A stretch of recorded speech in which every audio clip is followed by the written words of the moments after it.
नमस्कार प्यारे बच्चों, आज की वीडियो में हम राष्ट्रीय उपलब्धि सर्वेक्षण NAS 2021 गणित कक्षा 8 के मॉडल पेपर में प्रश्न संख्या 63 पर डिस्कस करेंगे। समचतुर्भुज का गुणधर्म नहीं है। देखिए, सबसे पहले हमें यह ध्यान रहना जरूरी है कि समचतुर्भुज के गुणधर्म क्या होते हैं। तो देखिए, सबसे पहले हम एक कच्चा चित्र समचतुर्भुज का बनाने का प्रयास करते हैं।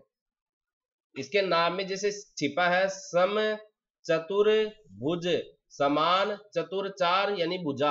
इसकी जो चारों भुजाएं हैं वह समान होती है। सबसे पहली बात तो ये, इसकी जो चारों भुजाएं हैं समान होती है। और चारों भुजाएं समान आप सबसे पहले किस में पढ़ते हैं?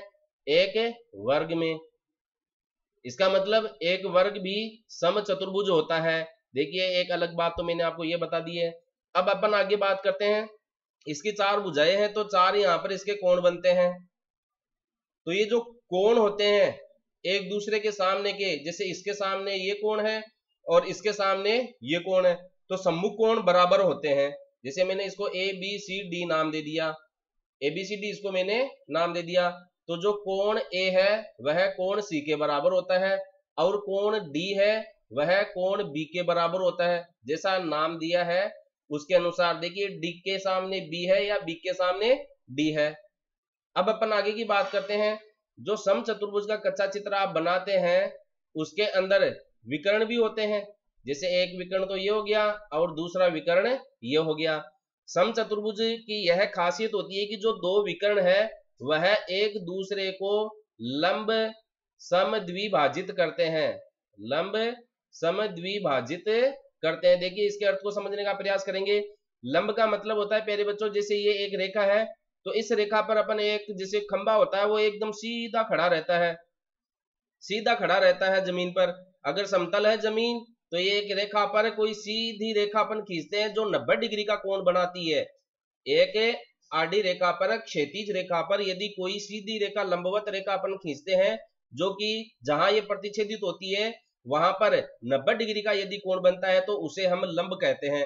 तो ऐसे ही देखिए, इसको आप आडी रेखा मान लीजिए, क्षैतिज रेखा मान लीजिए, इसको यह रेखा काट रही है, ये रेखा इसको काट रही है। तो समचतुर्भुज के अंदर खास बात होती है कि ये जो दोनों विकर्ण के बीच में चार कोण बन रहे हैं, ये चार कोण ये एक दूसरे के बराबर भी होते हैं और एक दूसरे को 90 डिग्री के कोण पर काटते हैं। यानी कि ये कोण भी 90 डिग्री का, ये कोण भी 90 डिग्री का, ये कोण भी 90 डिग्री का और यह कोण भी 90 डिग्री का।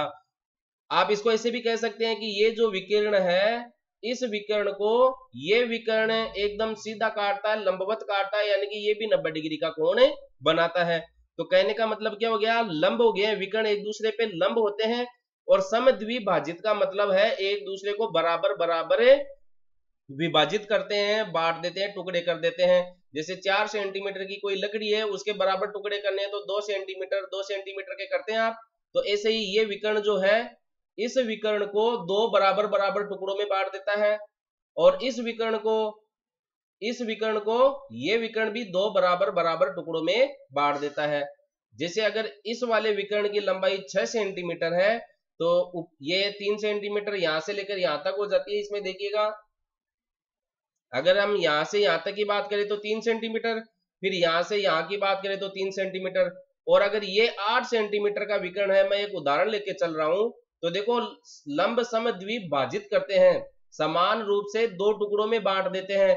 तो ये 8 सेंटीमीटर का है तो ये भी 4 सेंटीमीटर का, ये 4 सेंटीमीटर का, दो टुकड़े बराबर बराबर लंबाई के हो जाते हैं। तो हमने भुजा देख लिया, कोण देख लिया और इनके विकर्ण के बारे में जानकारी प्राप्त कर ली। विकर्ण एक दूसरे को लंब समद्विभाजित करते हैं, एक दूसरे को समकोण पर काटते हैं, यानी कि 90 डिग्री का कोण बनता है यहां पर। अब जो वर्ग को है हमने समचतुर्भुज बताया है। देखिए आप, तो इसकी चारों भुजाएं बराबर है इसलिए हमने इसको समचतुर्भुज बताया है। अब जो विकर्ण वाली जो बात है लंब समद्विभाजित की, वही बात वर्ग में भी लागू होती है। यानी कि वर्ग के जो दोनों विकर्ण एक दूसरे को प्रतिच्छेदित करते हैं वो भी एक दूसरे को समकोण पर ही काटते हैं। तो यहाँ पर भी 90-90 डिग्री के कोण बनते हैं। तो वर्ग और समचतुर्भुज की ये इतनी बात तो इसके अंदर कॉमन हो जाती है। सम्मुख कोण बराबर होते हैं, ये मैंने बता दिया आपको। देखो, कोणों की बात अपन ने कर ही ली है। अब जो ऑप्शन में आपको दिया गया है उस पर अपन देखो गौर करते हैं। प्रत्येक भुजा समान होती है, इसमें यह कह रहा है सम चतुर्भुज का गुणधर्म नहीं है, लेकिन हमने क्या पढ़ा, जो सम चतुर्भुज होता है उसकी चारों भुजाएं समान होती है, तो यानी कि प्रत्येक भुजा समान होती है, तो 1 नंबर का ऑप्शन सही है। विकर्ण समान होते हैं, नहीं, विकर्ण देखो अलग अलग माप के होते हैं समचतुर्भुज के अंदर, लेकिन यह है कि ये प्रत्येक एक दूसरे को जो प्रतिच्छेदित करते हैं इस बिंदु पर ये 90 डिग्री पर काटते हैं एक दूसरे को, यानी कि यहाँ पर 90 डिग्री के कोण बनते हैं। अच्छे से याद रख लेना, मैं बार बार बोल रहा हूं आपकी कक्षा के स्तर के अनुसार 90 डिग्री के कोण बनते हैं। लेकिन समचतुर्भुज के जो दो विकर्ण है ए बी सी डी, तो एक विकर्ण तो आपका एसी है और दूसरा विकर्ण ये डी बी हो गया है, डी बी। तो जो एसी विकर्ण की लंबाई है वह डीबी विकर्ण के बराबर नहीं होती है, तो इसमें जो गुणधर्म नहीं है वो अपना 2 नंबर का ऑप्शन सही होगा। अपन तीसरे ऑप्शन पर भी बात करते हैं, विकर्ण परस्पर सम विभाजित करते हैं। ये बात हमने अच्छी तरीके से पढ़ी है कि जो सम चतुर्भुज है आपका उसके विकर्ण जो है एक दूसरे को सम विभाजित करते हैं। हमने बताया था अगर इस विकर्ण की लंबाई 6 सेंटीमीटर है और इसकी 8 सेंटीमीटर है तो ये 4-4 सेंटीमीटर रह जाता है और ये 3-3 सेंटीमीटर रह जाता है, यानी कि दोनों विकर्णों के टुकड़े बराबर बराबर हो जाते हैं, आधे आधे हो जाते हैं, दो समान लंबाई के टुकड़े हो जाते हैं प्रत्येक विकर्ण के सम चतुर्भुज के अंदर, ये दोनों एक दूसरे को काटते हैं। तो यहां से ये 3 सेंटीमीटर, ये 3 सेंटीमीटर, ये 4 सेंटीमीटर, ये 4 सेंटीमीटर, ये जो मैंने नमूने के तौर पर एग्जाम्पल लिया है। विकर्ण परस्पर लंबवत होते हैं, यह चीज भी हमने बताई है, देखो 90 डिग्री के कोण बनते हैं तो वो लंबवत कहलाता है, समकोण कहलाता है। तो चौथा ऑप्शन भी आपका सही है, पहला तीसरा चौथा सही है, दूसरा गलत है, तो ऑप्शन नंबर 2 इसके अंदर सही हो जाएगा।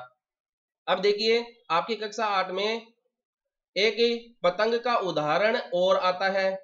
चतुर्भुज जब आप पढ़ते हैं तो पतंग में क्या होता है कि जो दो आसन भुजाएं होती है अगर वो बराबर होती है, जैसे ये ऊपर वाली भुजा और ये ऊपर वाली भुजा, दो भुजाएं अगर एक बिंदु पर मिलती है तो ये आसन भुजा है, ये भुजा और ये भुजा इस बिंदु पर मिल रही है तो ये दोनों आसन भुजाएं हो जाती है। 2 लाइन मैंने खींची है, तो देखो 4 भुजाओं से घिरी बंद आकृति क्या कहलाती है, चतुर्भुज तो कहलाती है। क्या कहलाती है, चतुर्भुज कहलाती है। लेकिन चतुर्भुजों के गुणधर्म अलग अलग होते हैं, तो जब किसी 4 भुजाओं से घिरी बंद आकृति में आसन भुजाएं का 2 युग्म बराबर हो, देखो एक आसन भुजाओं का युग्म तो आपका ये हो गया,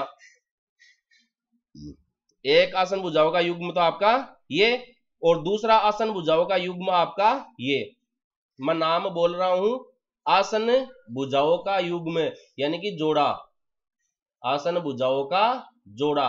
आसन भुजाओं का मतलब होता है प्यारे बच्चों, एक लाइन मैंने यहां खींच दी और अब इसके किसी भी 2 बिंदुओं पर कोई दूसरी लाइन खींच देते हैं तो एक बिंदु से निकलने वाली जो 2 भुजाएं हैं वह आसन कहलाती है। तो इस बिंदु से निकलने वाली 2 भुजा तो ये आपस में आसन कहलाती है और इस बिंदु से निकलने वाली 2 भुजाएं तो ये आपस में आसन कहलाती है, यानी कि आसन भुजाएं कहलाती है। अब देखिए इस पतंग के अंदर क्या होता है, जो आसन भुजाएं हैं वो बराबर होती है, ये और ये बराबर होती है और ये दोनों भुजाएं बराबर होती है, यानी कि आसन भुजाओं का जो जोड़ा है वह बराबर लंबाई का होता है, वह बराबर लंबाई का होता है। आसन भुजाओं का युग्म जो है बराबर लंबाई का होता है तो उसे हम पतंग कहते हैं। तो बताइए जो वर्ग है वह आपका एक पतंग है या नहीं, क्योंकि देखो वर्ग की चारों भुजाएं बराबर होती है। अगर हम इस बिंदु से काउंट करना शुरू करें भुजाओं के युग्म को तो यहां से ये दोनों भुजाएं बराबर और इधर से ये दोनों भुजाएं भी बराबर, किसी भी बिंदु को ले लो, इस बिंदु से 2 भुजाएं निकली, इस बिंदु से 2 भुजाएं निकली, दोनों भुजाओं का युग्म बराबर है तो ये वर्ग भी एक पतंग कहलाता है। अब इनके अलग अलग गुणों के आधार पर और आगे की क्लास में आप सीखेंगे। समचतुर्भुज का अपना ये क्वेश्चन था जिस पर मैंने आपको डिटेल में पूरी जानकारी बता दी है। इसके लिए मैंने डिस्क्रिप्शन में एक लिंक भी दिया है समचतुर्भुज का, जिसमें और अधिक गहराई से पढ़ा रखा है, उसको भी आप जरूर देखिएगा। वीडियो अच्छा लगे लाइक करें, शेयर करें। अगले वीडियो में हम अगले प्रश्न के साथ उपलब्ध होंगे, तब तक धन्यवाद।